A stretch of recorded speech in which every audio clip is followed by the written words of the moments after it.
Morning and welcome to this service of morning prayer on Friday the 22nd of May, the day after the Feast of the Ascension.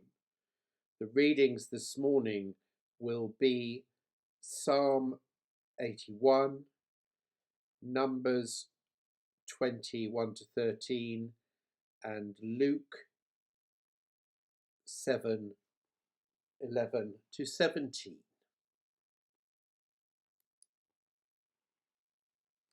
In the name of the Father, and of the Son, and of the Holy Spirit. Amen. And this morning we will be using, as has become our custom during this lockdown, to use worship from the Iona Abbey worship book and the Book of Common Prayer.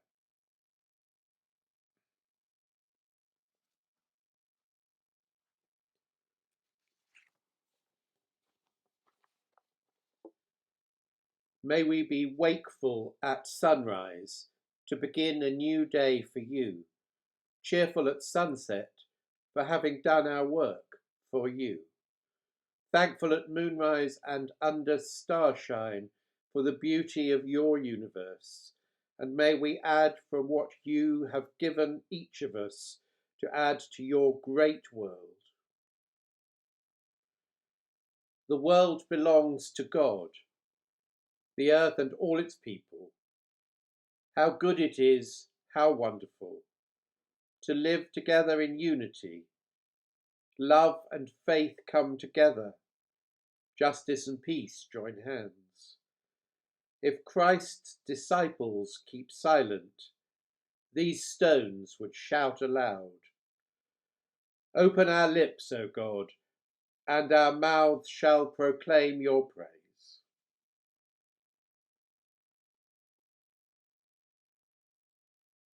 And so we make our confession. Holy God, maker of all, have mercy on us. Jesus Christ, servant of the poor, have mercy on us. Holy Spirit, breath of life, have mercy on us. And let us in silence confess our faults and admit our frailty.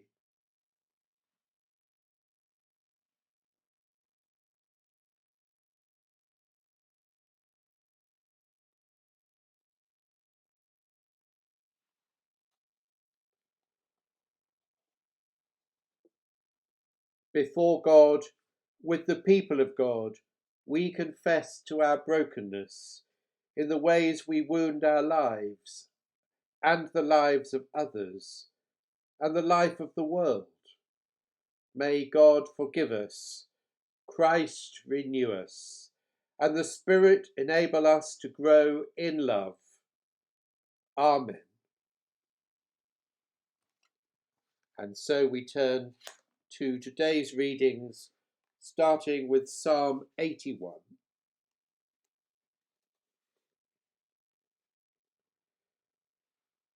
Sing aloud to God our strength. Shout for joy to the God of Jacob. Raise a song, sound the tambourine, the sweet lyre with the harp. Blow the trumpet at the new moon, at the full moon, on our festal day. For it is a statute for Israel, an ordinance of the gods of Jacob. He made it a decree in Joseph. He went out over the land of Egypt. I heard a voice I had not known. I relieved your shoulder of the burden. Your hands were freed from the basket. In distress you called, and I rescued you. I answered you in the secret place of thunder. I tested you at the waters of Meribah. Hear, O my people, while I admonish you. O Israel, if you would but listen to me. There shall be no strange god among you. You shall not bow down to a foreign god. I am the Lord your God, who brought you up out of the land of Egypt. Open your mouth wide, and I will fill it. But my people did not listen to my voice. Israel would not submit to me. So I gave them over to their stubborn hearts to follow their own counsels.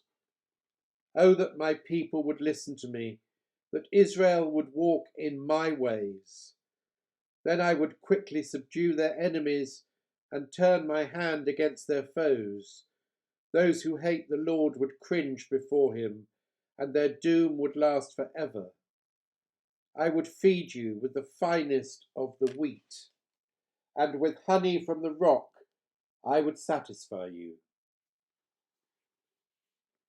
Glory to the Father, and to the Son, and to the Holy Spirit, as it was in the beginning, is now, and shall be forever. Amen. And so we return now to the book of Numbers for our Old Testament reading, starting at the beginning of chapter 20. The Israelites, the whole congregation, came into the wilderness of Zin in the first month, and the people stayed in Kadesh. Miriam died there and was buried there. Now there was no water for the congregation, so they gathered together against Moses and against Aaron. The people quarrelled with Moses and said, "Would that we had died when our kindred died before the Lord. Why have you brought the assembly of the Lord into this wilderness for us and our livestock to die here? Why have you brought us up out of Egypt to bring us to this wretched place? It is no place for grain or figs or vines or pomegranates, and there is no water to drink." Then Moses and Aaron went away from the assembly to the entrance of the tent of meeting. They fell on their faces, and the glory of the Lord appeared to them. The Lord spoke to Moses, saying, "Take the staff and assemble the congregation, you and your brother Aaron, and command the rock before their eyes to yield its water. Thus you shall bring water out of the rock for them. Thus you shall provide drink for the congregation and their livestock." So Moses took the staff from before the Lord, as he had been commanded.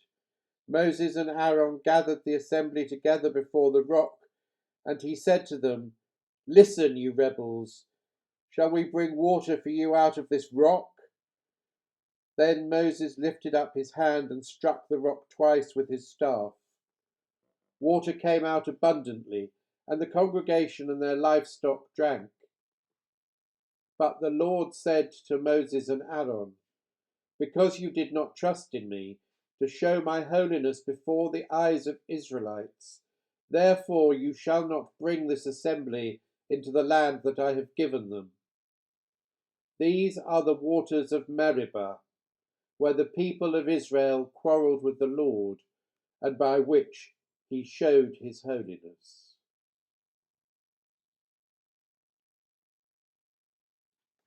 Hear what the Spirit is saying to the church. Thanks be to God.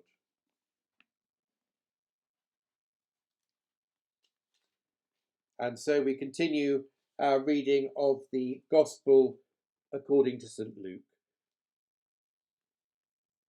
in chapter 7, starting at verse 11. Soon afterwards, Jesus went to a town called Nain, and his disciples and a large crowd went with him. As he approached the gate of the town, a man who had died was being carried out. He was his mother's only son, and she was a widow, and with her was a large crowd from the town. When the Lord saw her, he had compassion for her and said to her, "Do not weep." Then he came forward and touched the bier, and the bearers stood still. And he said, "Young man, I say to you, rise." The dead man sat up and began to speak, and Jesus gave him to his mother. Fear seized all of them, and they glorified God, saying, "A great prophet has risen among us, and God has looked favourably on his people." This word about him spread throughout Judea and all the surrounding country.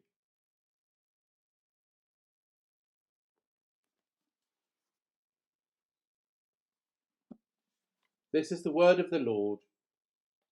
Thanks be to God.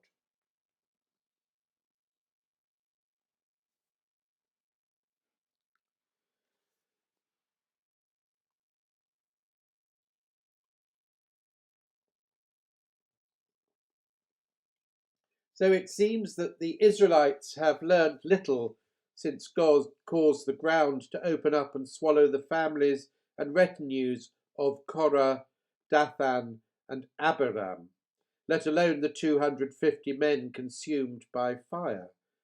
Because here they are once again complaining about their lot, and once again Moses and Aaron prevail upon God, who provides water for the people and the cattle. But it seems that God's patience has been tested to breaking point, because he tells Moses and Aaron that he will not bring these Israelites to the promised land. So while their immediate needs have been met, it has been at the cost of the whole purpose of their arduous escape from Egypt. I wonder if this rings bells for any of you, and especially in relation to our feed me now culture, where all desires have to be satisfied immediately and no gratification can be delayed. The point is, do we even know at what cost this comes? In the Gospel according to St. Luke, Jesus performs another very visible miracle, bringing a widow's dead son back to life as his body is being carried through the streets. Now he is obviously showing great compassion to the widow, for a widow without sons was in a very dire position in the ancient world, for obvious reasons. She would have to throw herself onto the mercy of others, and may well be exploited or indeed die. So what Jesus does transforms this widow's world in a second. But more than this, he makes it a very provocative and public act, likely to spread like wildfire and bring him to the attention of the Pharisees once more, adding to the building resentment against him.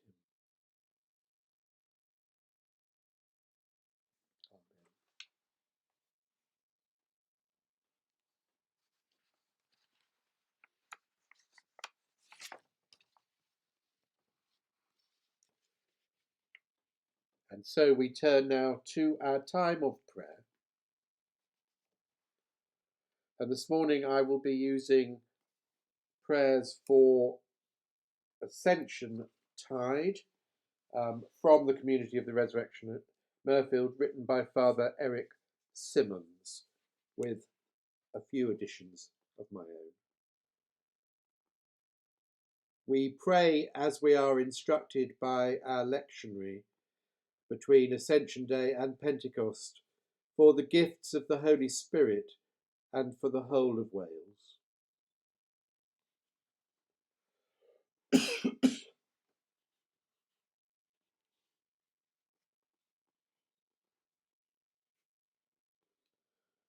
And when I say King of Glory at the end of each section of prayers, the response is pray for us.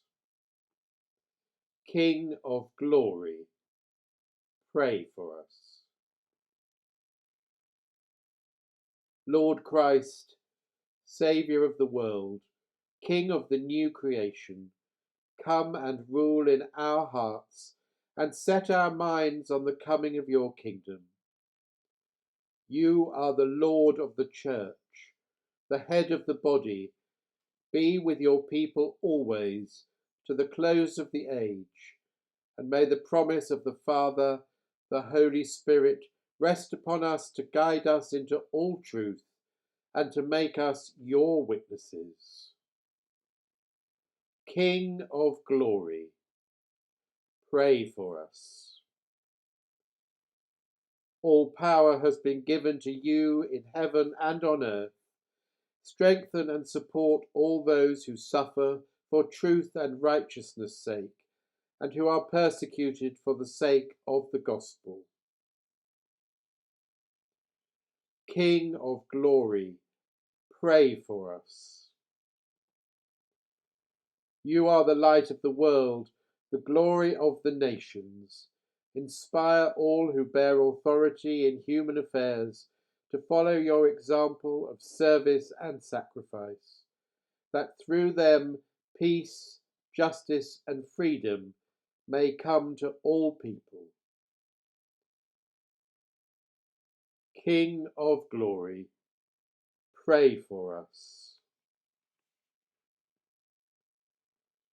Make your healing presence known to the sick, the infirm, and the dying. Uphold the courage of all who endure oppression, injustice, and unlawful captivity, and give your peace to all in uncertainty and anguish. King of glory, pray for us. You are the beginning, the firstborn from the dead.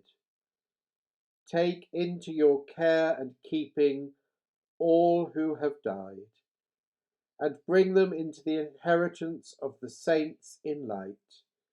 And we pray particularly at this time for our dear friend Alice Jones, part of our congregation in Bethgelert, for her sister Pat, who has died. And these few words from her: a wonderful sister, wife to Alan, mother to Andrea, Steve, and Anthony, and a great-grandmother. We hold Pat in our prayers and pass her into your safe keeping and glory. King of glory, pray for us. You are the pioneer of our salvation and the perfecter of our faith. Bless all those with whom our lives are bound up, those whom we love, our families and friends, our neighbours, those with whom we work. Make us worthy of everlasting joy in the fellowship of Blessed Mary and all the saints, in the glory of the kingdom where with the Father and the Holy Spirit you live and reign, one God, for ever and ever. Amen.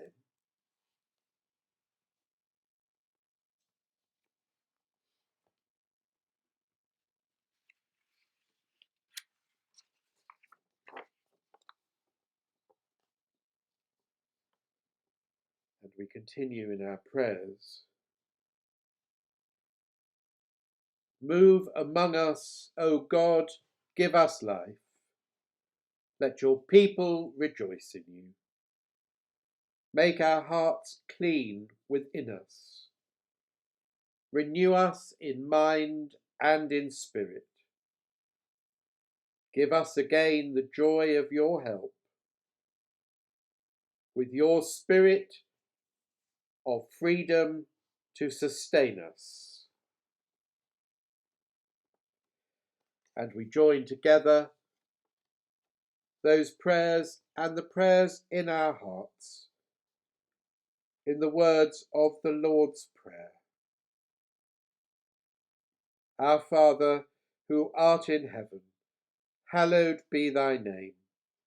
Thy kingdom come, thy will be done on earth as it is in heaven. Give us this day our daily bread, and forgive us our trespasses, as we forgive those who trespass against us. And lead us not into temptation, but deliver us from evil. For thine is the kingdom, the power, and the glory, for ever and ever. Amen.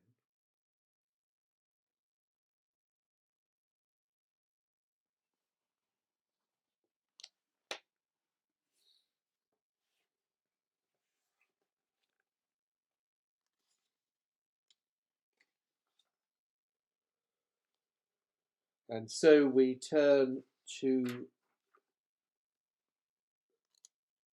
the collect. And I think we will use the collect from Ascension Day today. Grant, we pray, Almighty God, that as we believe your only begotten Son, our Lord Jesus Christ, to have ascended into the heavens, so we in heart and mind may also ascend and with him continually dwell, who is alive and reigns with you and the Holy Spirit, one God, now and forever. Amen. And our closing prayer.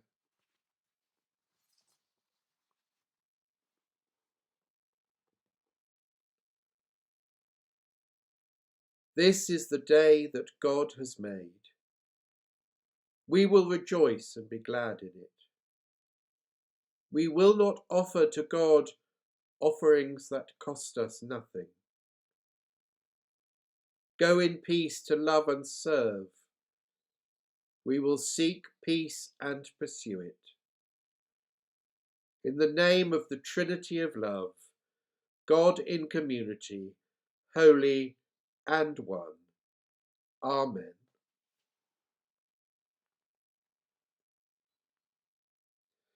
And the grace of our Lord Jesus Christ, and the love of God, and the fellowship of the Holy Spirit be with us all evermore. Amen.